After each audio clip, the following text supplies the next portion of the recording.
Hello दोस्तों, आप सभी का वीके ऑल एजुकेशन में बहुत स्वागत है। दोस्तों, आज हम आपके सामने लाए हैं उत्सर्जन, इसे एक्सप्रेशन कहते हैं, उससे संबंधित क्वेश्चन जो होते हैं, जो एग्जाम पूछे जाते हैं। तो इस वीडियो को आप लोग एक बार दो बार अवश्य देखिएगा। तो यहाँ हम प्रारंभ करते हैं। क्वेश्चन नंबर 1 है, निम्नलिखित में से कौन सा अंग मनुष्य के उत्सर्जन तंत्र का भाग नहीं है। यहाँ देखिए, बाकी सब क्या भाग होता है, जो कि गर्भाशय है, इसका भाग नहीं है, तो विकल्प है सी सही हुआ। क्वेश्चन नंबर 2 है, गुर्दे की क्रियात्मक इकाई क्या है। तो यहाँ देखिए, इसे हम यूनिट कहते हैं नेफ्रॉन, ये विकल्प आपका सी सही हुआ। मानव, क्वेश्चन नंबर 3, मानव शरीर में यूरिया का निर्माण कहाँ होता है। यहाँ लोग जानते हैं मानव के शरीर में यूरिया का निर्माण यकृत में होता है। क्वेश्चन नंबर 3 का बी सही हुआ। क्वेश्चन नंबर 4, मूत्र का पीला रंग किसकी उपस्थिति के कारण होता है। यानी जो मूत्र होता है, जो इसमें पीलापन होता है, वो किसके कारण होता है, यूरोक्रोम के कारण होता है। तो विकल्प क्या है, डी सही हुआ। क्वेश्चन नंबर 5, एल्कोहल के निराविशन के लिए निम्नलिखित में से अंगों का कौन सा उत्तरदायी होता है। यह यकृत होता है। यहाँ देख रहे एल्कोहल होता है, उसको जो निराविश के लिए निम्नलिखित में से जो मानव अंगों का उपयोग कौन करता है, ये उत्तरदायी होता है, यकृत करता है। क्वेश्चन नंबर 6, सूची फर्स्ट और सूची सेकंड को सम्मिलित कीजिए। सूचियों के आधार पर एक गुण को हम प्रयोग करके सही का उत्तर चुनाव करते हैं। तो यहाँ देख रही है, जो ब्रिक होता है, ब्रिक किससे संबंधित है आपका, यानी कि मूत्र निर्माण करता है। यकृत क्या करता है, यह है यूरिया का निर्माण करता है। और सुमित ग्रंथियाँ क्या होती हैं, त्वचा से संबंधित है। और फेफड़े क्या है, CO2 का निष्कासन करता है। इसमें जो विज्ञापन आपका है, विकल्प आपका जो है, वो आपका विकल्प सी सही हुआ। विकल्प सी सही है। क्वेश्चन नंबर 6 का विकल्प सी सही है। क्वेश्चन नंबर 7, मानव वृक्क के कार्य से संबंधित निम्न कथनों पर विचार कीजिए। यहाँ देखिए, जो ये होता है उत्सर्जन, वृक्क के उत्सर्ग अपनयन के पश्चात रक्त स्वच्छ वृक्क की धमनी से वापस आ जाता है।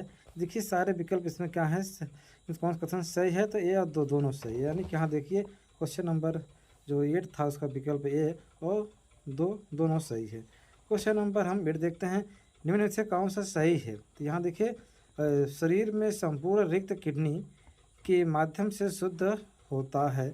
तो ये विकल्प आपका सी सही हुआ। क्वेश्चन नंबर 9, मनुष्य के शरीर में खून के शुद्धिकरण की प्रक्रिया को क्या कहते हैं। इसको हम डायलिसिस कहते हैं। जो खून को शुद्ध किया जाता है, उसको हम क्या कहते हैं, डायलिसिस कहते हैं। क्वेश्चन नंबर 10, वृक्क में पत्थरी किसके कारण बनती है। यहाँ देखिए, कैल्शियम ऑक्सलेट है, यूरिक अम्ल है, कैल्शियम फास्फेट है, इसके वजह से होता है। उपयुक्त सभी यानी सारे विकल्प जो है सही हैं। तो विकल्प डी सही हुआ। क्वेश्चन नंबर 11, वृक्क से प्रति मिनट औसत रक्त प्रवाह होता है। तो यहाँ देखते हैं, जो रक्त प्रवाह होता है वृक्क से कितना होता है, 1200 cc होता है। तो ये 11 का विकल्प सी सही हुआ। क्वेश्चन नंबर 12, क्रेब्स हेंसलीट चक्र में क्या होता है। यहाँ देखिए, विकल्प डी सही है। यकृत में यूरिया संश्लेषण हेतु होता है, इसी को कहते हैं क्रेब्स हेंसलीट। नाम वैज्ञानिक इसको खोजा था, बताया था, इसलिए इनके नाम पर इसे हम कहते हैं। निम्न को सुमिलित कीजिए। यहाँ देखिए, अमीबा किससे संबंधित है। यहाँ देख रहे, अमीबा जो होता है वो त्वचा द्वारा श्वसन करता है। केचुआ जो होता है वो उसमें उत्सर्गिकाएँ पाई जाती हैं। झींगा मछली क्या होता है, इनमें आप लोग देखें, हृद ग्रंथियाँ पाई जाती हैं। आर्थ्रोपोडम क्या होता है, मलपीखी ग्रंथियाँ पाई जाती हैं। तो विकल्प इस तरह से क्या है, आपका सही है, डी सही है। यहाँ देखिए, डी का 1 है, डी का 1 आर्थ्रोपोडा क्या है, मलपीखी नलिका है। तो इस तरह से विकल्प सी सही हुआ। सबसे अधिक विषैला उत्सर्जित पदार्थ क्या होता है। यहाँ क्या, अमोनिया, एक बहुत ही खतरनाक विषैला पदार्थ होता है। क्वेश्चन नंबर 15, मानव में एडेनिन और गुआनिन के उपापचय के अपशिष्ट किस पदार्थ के रूप में शोषित होता है। यानी एडेनिन और गुआनिन के बाद जो खराब पदार्थ बनता है, उसको हम यूरिक अम्ल के नाम से जानते हैं। तो विकल्प सी सही हुआ। सिस्टीन मूत्र की मात्रा का नियंत्रक है। ADH और एल्डोस्टेरोन ये इसलिए जिम्मेदार होता है। क्वेश्चन नंबर 17, डायूरेसिस में क्या होता है। तो डायूरेसिस में क्या जानते हैं, मूत्र की मात्रा बढ़ जाती है। तो विकल्प डी सही हुआ। क्वेश्चन नंबर 18, वृक्क की नलिकाओं के दूरस्थ समीप कुंडलित भाग के मुख्यतः किसके आयनों का पुनरावेशन होता है। यहाँ सोडियम क्लोराइड, ये किसका, फिर इसका अवशोषण होता है। क्वेश्चन नंबर 19, कीटों का प्रमुख उत्सर्जित पदार्थ कौन है।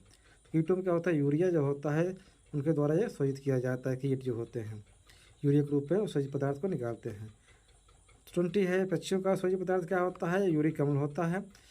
ये विकल्प सी सही हुआ। 21 हिलने के लूप में इनमें से किसका पुनः अवशोषण होता है? तो जल और यानी सीजल का पुनः अवशोषण होता है, जो कि एक प्रक्रिया हिलने लूप में पाई जाती है। क्वेश्चन नंबर 22 मानव में एडिनिन और गुआनिन के अपचयन के अपशिष्ट किस पदार्थ के रूप में सृजित होते हैं? यहाँ देखिए जो होता है मानव में एडिनिन गुआनिन जो होता है उसके द्वारा यूरिक अम्ल बनता है, ये सृजित पदार्थ के रूप में बाहर निकलता है। क्वेश्चन नंबर 23 यूरिया किसके विघटन के उत्पाद से बनता है? यहाँ देखिए यूरिया जो बनता है वो अमीनो अम्ल के उत्पाद से बनता है, अमीनो टूटता है, उसके विखंडन से यूरिया निकलता है। 24 मानव के वृक्क में निस्यंदन दाब होता है? यहाँ देखिए 10^15 Hg होता है।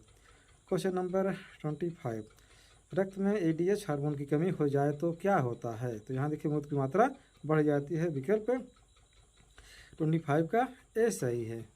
तो पक्षी क्वेश्चन नंबर 26 पक्षी यूरिकोटेलिक होते हैं ताकि जल की हानि ना हो सके। देखिए जो जल को हानि ना हो सके इसलिए उनका जो सजीव पदार्थ होता है बहुत ही क्या होता है, सॉलिड होता है। तो क्वेश्चन नंबर ये 26 से समाप्त हुआ। तो इस तरह से संजय से संबंधित क्वेश्चन दिए गए थे, इससे आप लोग एक बार दोबारा अवश्य पढ़िएगा।